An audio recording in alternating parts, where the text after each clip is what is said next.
allies, and he says he's asked about 7 countries to help secure the Strait of Hormuz.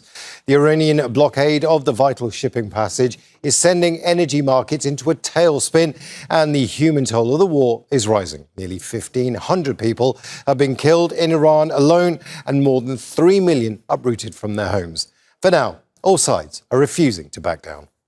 We're talking to them, but I don't think they're ready. But they get pretty close. I don't know that I want to make a deal, because you know what? First of all, nobody even knows who you're dealing with, because most of their leadership has been killed, as you know. So I don't even know that we want to make a deal. Mr. President, you mentioned that Iran's military They want to make a deal badly, yes. We never asked for a ceasefire, and we have never asked even for negotiation. We are ready to defend ourselves as long as it takes. Now, Al Jazeera's Manuel Rapallo has been following developments on the American side and has this report from Washington, D.C.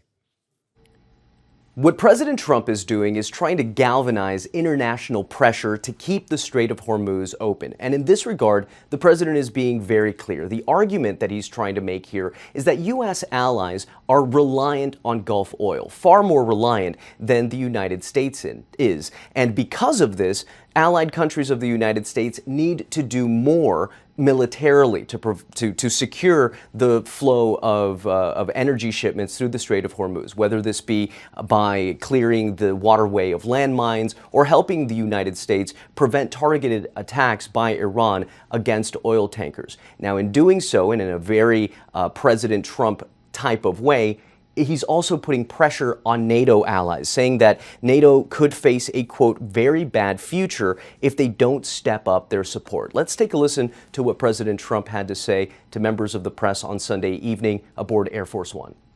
We're always there for NATO. We're helping them with Ukraine. As many, it's got an ocean in between us. It doesn't affect us, but we've helped them.